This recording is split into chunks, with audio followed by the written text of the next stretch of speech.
할렐루야. 우리 옆에 있는 분과 인사하겠습니다. 할렐루야. 반갑습니다. 할렐루야. 오늘 주신 하나님의 말씀은 마태복음 6장 1절부터 18절까지 말씀입니다. 마태복음 6장 1절부터 18절까지 제가 한 절, 여러분이 다음 절 교독하는 방식으로 읽겠습니다. 사람에게 보이려고 그들 앞에서 너희 의를 행치 않도록 주의하라. 그렇지 아니하면 하늘에 계신 너희 아버지께 상을 얻지 못하느니라.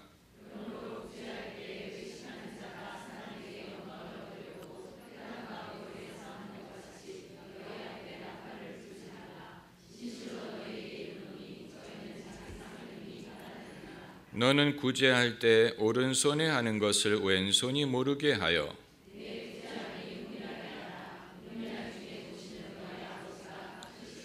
또 너희는 기도할 때 외식하는 자와 같이 되지 말라. 저희는 사람에게 보이려고 회당과 큰 거리 오기에 서서 기도하기를 좋아하느니라. 내가 진실로 너희에게 이르노니 저희는 자기 상을 이미 받았느니라.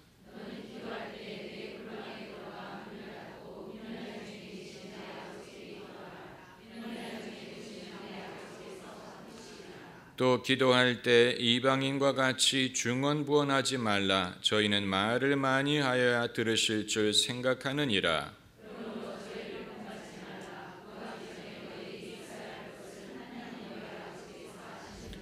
그러므로 너희는 이렇게 기도하라. 하늘에 계신 우리 아버지여, 이름이 거룩히 여김을 받으시오며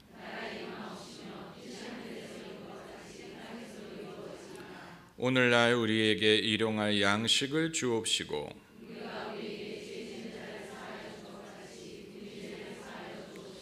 우리를 시험에 들게 하지 마옵시고 다만 악에서 구하옵소서. 나라와 권세와 영광이 아버지께 영원히 있사옵나이다. 아멘.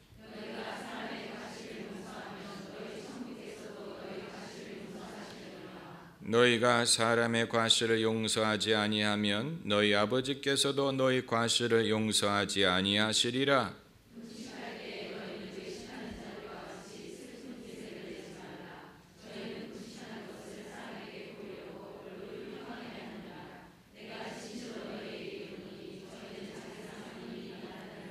너는 금식할 때 머리에 기름을 바르고 얼굴을 씻으라. 금식하는 자로 사람에게 보이지 않고 오직 은밀한 중에 계신 내 아버지께로 보이게 하려 함이라. 은밀한 중에 보시는 내 아버지께서 갚으시리라. 아멘. 산상수훈을 우리가 공부하고 있습니다. 산상수훈에서 예수님이 말씀하고자 하시는 것은 의로움에 대한 것이고, 좀 더 구체적으로 말하면 더 나은 의로움에 대한 것입니다. 의로움은 유대인들의 최대 관심사였습니다. 유대인들은 자기들이 의롭게 되려고 애를 썼고 또 자기들이 의롭다고 스스로 생각을 했습니다. 이와 같은 유대인들의 신앙적인 자부심에 대하여 예수님은 정면으로 도전을 하신 것입니다.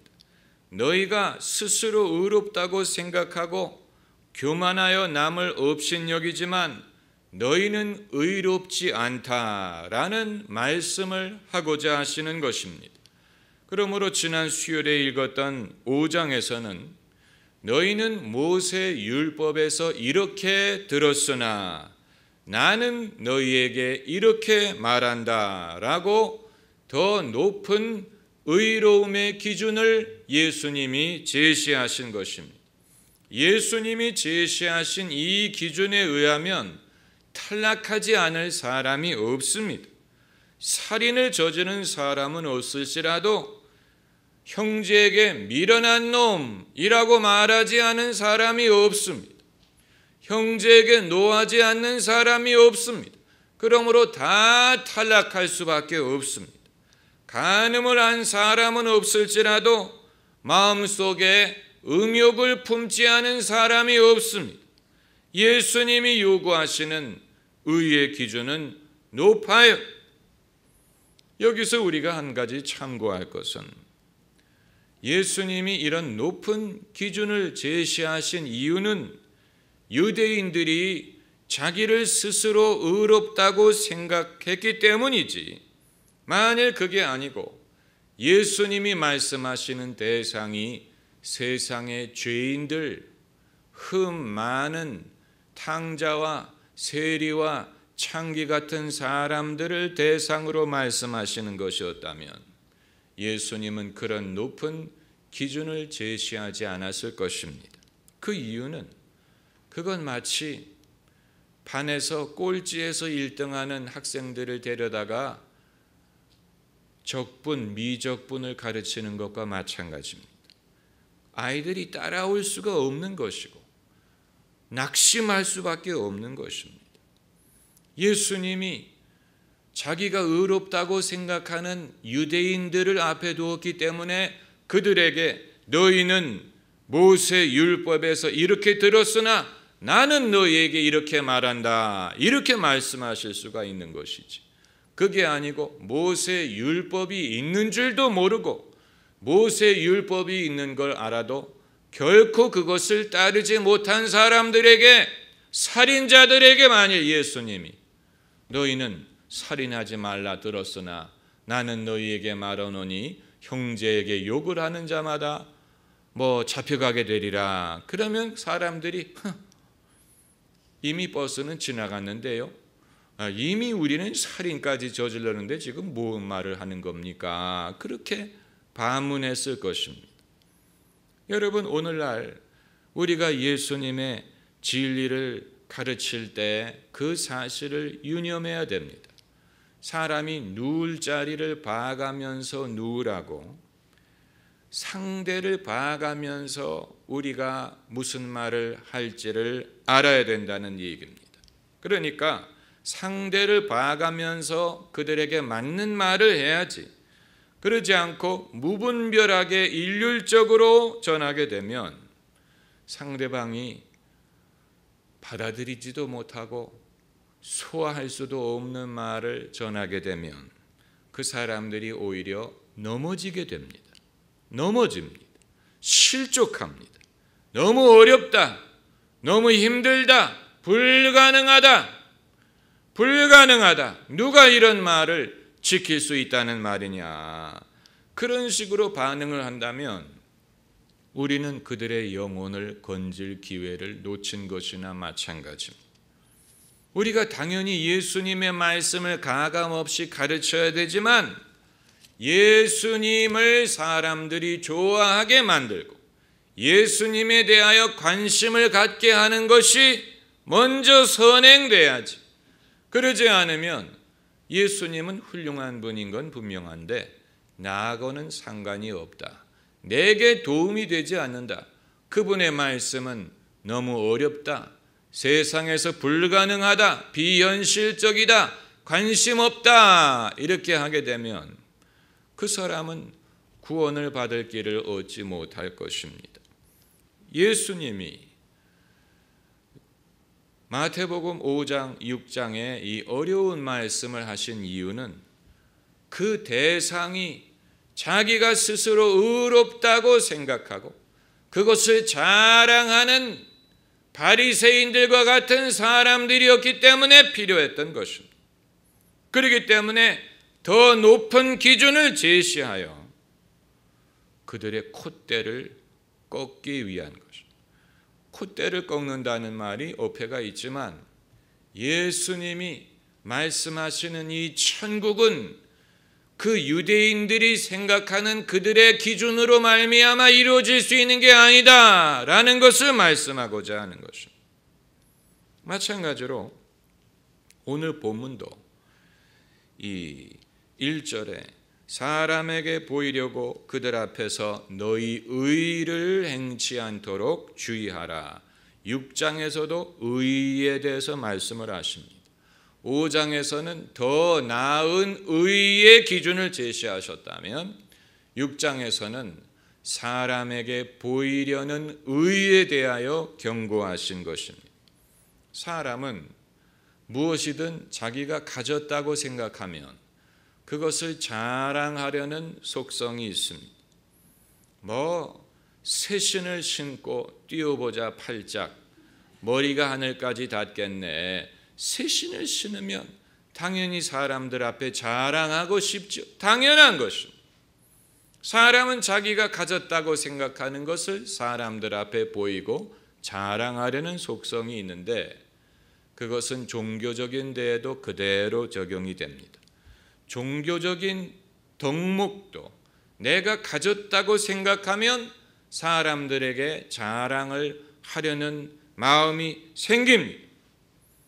모든 종교가 덕목을 가르치지만 예컨대 겸손, 그런데 사람이 겸손한 것까지는 좋은데 나는 많이 겸손해 라고 생각하는 사람은 교만한 것입니다.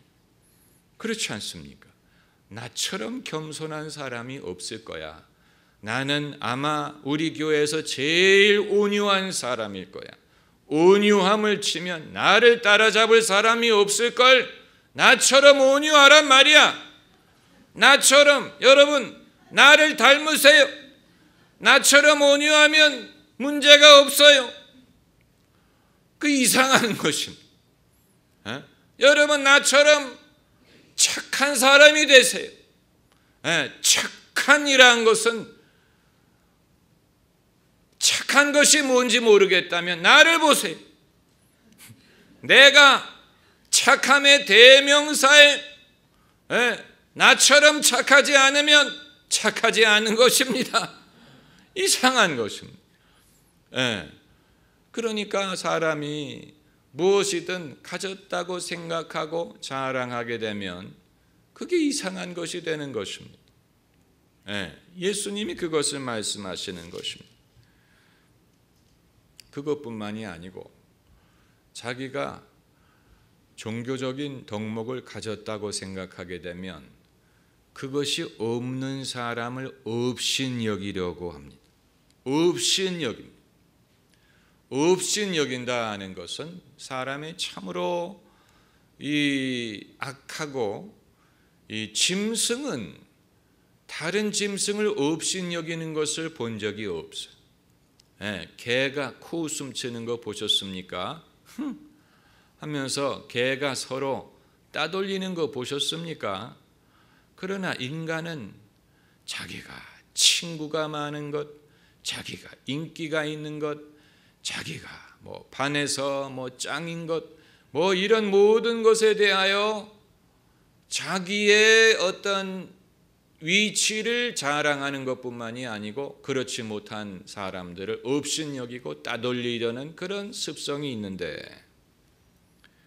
종교적인 의로움을 가졌다고 생각하는 사람은 더합니다.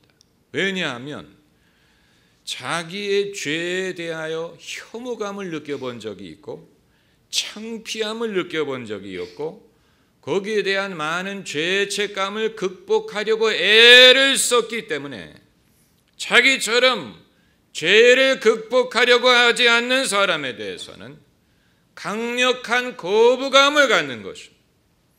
내가 피하려고 애썼던 죄악이 남에게 있는 것을 볼 때 혐오감을 느끼고 그 사람을 정죄하려는 마음이 생깁니다. 그렇기 때문에 열심히 신앙생활을 하려고 하는 사람일수록 남의 죄에 대하여 모질게 반응하려는 그런 속성이 있습니다. 그래서 열심히 많은 사람일수록 모순이 발생하는 것입니다. 자신의 의의를 사람들 앞에 보이려고 하고 상을 받으려고 하는 것입니다. 원래는 하나님을 기쁘시게 하려고 한 것인데 그것이 사람들에게 인정을 받고 사람들 앞에 자기의 의의를 증명하려고 하는 것이 되어버리는 것입니다. 그런데 오늘 본문 말씀은 하도 사람들 귀에 익숙하기 때문에 아마 이 시대에 적어도 우리나라는 기도든 금식이든 구제를 할 때 사람들에게 보이려고 하는 사람은 그렇게 많지 않을 것이라고 생각이 됩니다. 우리는 하도 이 말씀을 많이 들었고, 골방에서 기도하라, 오른손이 하는 것을 왼손이 모르게 하라는 말씀을 하도 안 믿는 사람들까지도 하도 많이 들었기 때문에 이제는 이런 것에 대하여 자기를 드러내려고 하는 사람을 그렇게 볼 수가 없고, 그리고 시대의 변화에 의해서 옛날에는 금식하는 사람을 보면 부러워하거나 그 사람을 우러러봤을지 모르지만 요즘에는 금식하는 사람을 봤다고 하더라도 금식하는 모양이지 별 감흥이 없는 것입니다. 그런가 보다 관심을 갖지 않아요.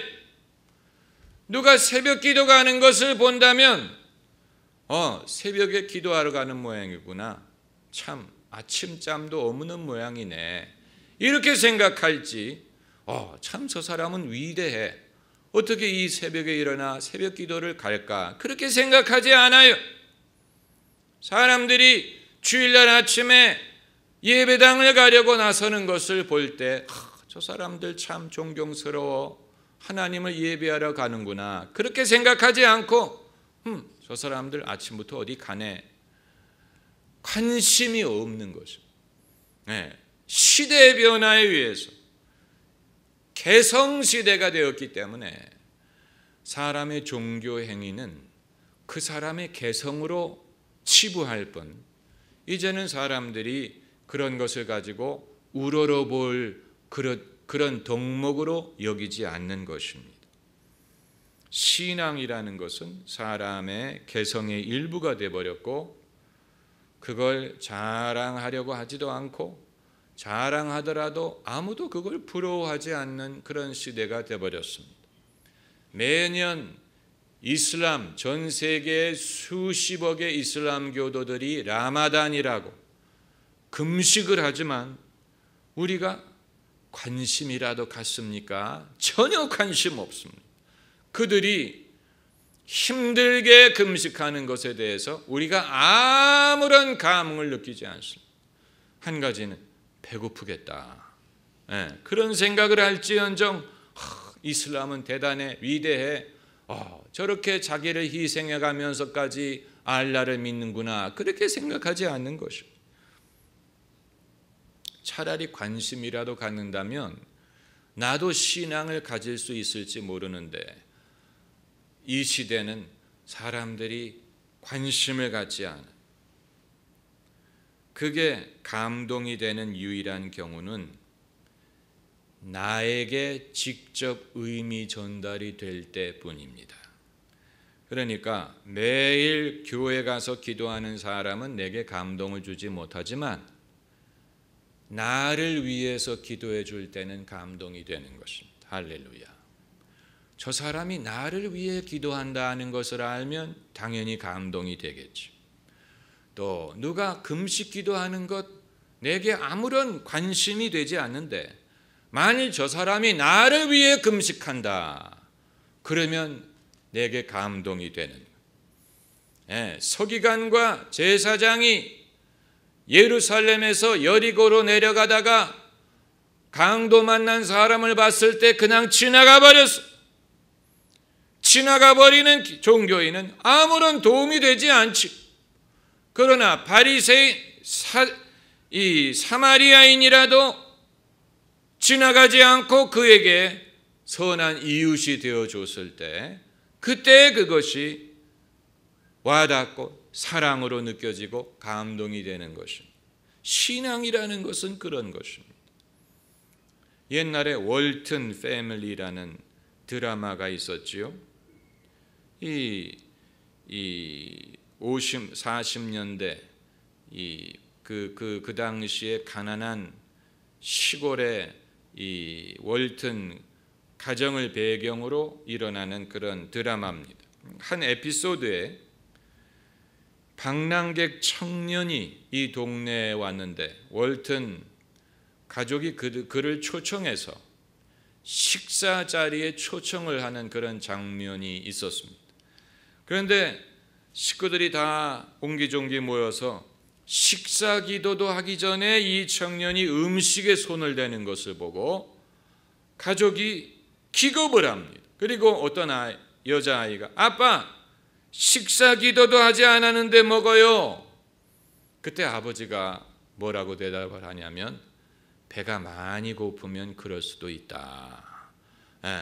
여러분 그것이 감동을 주는 경건.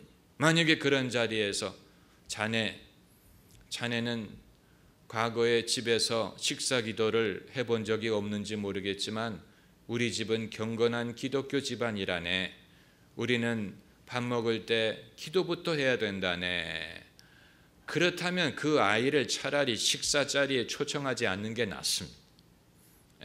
배고파가지고 그 자리에서 밥을 먹게 해주는 것만 해도 고마워하는데 그런 상황에서는 그 아버지처럼 배가 많이 고프면 기도를 나중에 할 수도 있다. 이렇게 해야 여러분 그것이 주님의 마음이 아니겠습니까? 그런데 그럼에도 우리가 생각할 것은 사람들에게 보이기 위하여 하지 말라고 하셨다고 해서 아예 하지 말라는 말씀은 아니에요. 사람들 앞에 보이기 위해서 하지 말라는 것이지 그렇기 때문에 무슨 기도하는 것이든 금식하는 것이든 구제가 중요하지 않다는 말씀이 아닙니다. 여러분 우리는 곰곰이 생각을 해볼 필요가 있습니다. 나의 경건의 행위를 아무도 보지 않고 알아주지 않고 인정해주지 않는다면 과연 내가 계속해서 그 일을 할 것인가? 섣불리 대답하시기 전에 좀 곰곰이 생각을 해보셔야 됩니다. 내가 교회 나올 때 사람들이 나를 반겨주고 알아주지 않더라도 여전히 교회를 열심히 다닐까? 내가 봉사할 때 사람들이 알아주고 고마워하지 않더라도 여전히 봉사를 할까? 내가 헌금하는 것은 누가 알아주고 복을 빌어주지 않는다 하더라도 여전히 헌금 생활을 할까? 내가 신앙으로 인하여 핍박을 당할 때 누가 알아주고 위로해주지 않는다고 하더라도 여전히 핍박을 감수할까? 사랑방 손님과 어머니를 보면 사랑방 손님이 떠나고 나니까 계란 장수가 평소대로 계란 사세요 할 때 그 엄마가 일 없이요. 먹을 사람이 없으니까 이제는 관심도 없는. 손님이 올 때는 열심히 계란을 사가지고 계란을 삶아서 갖다 바치던 어머니가 손님이 떠나가니까 먹을 사람 없어요. 사람이 그런 존재입니다. 더 이상 사람의 주목을 받지 못하고 스포트라이트가 꺼져도 여전히 하던 일을 할까? 이 목사들도 마찬가지. 목사가 예배 시간에 예배를 인도하고 설교를 하고 그러니까 일주일에 10번 예배를 참석을 하지만 만약에 목사가 은퇴하고 이제 더 이상 설교도 하지 못하고 예배도 인도하지 못하는데 그래도 여전히 열심히 예배를 참석을 할까?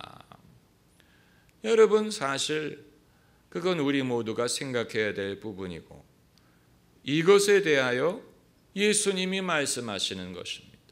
은밀히 보시는 아버지께서 상을 주시리라. 이 4절 말씀을 보면 은밀한 중에 보시는 너희 아버지가 갚으시리라. 또 6절에도 은밀한 중에 보시는 내 아버지께서 갚으시리라. 그리고 또 18절에 오직 은밀한 중에 계신 내 아버지께서 보이게 하려 함이라. 은밀한 중에 보시는 내 아버지께서 어떻게 하시리라? 갚으시리라. 하나님이 갚으실 줄 믿어야 됩니다. 할렐루야. 기도하십시다.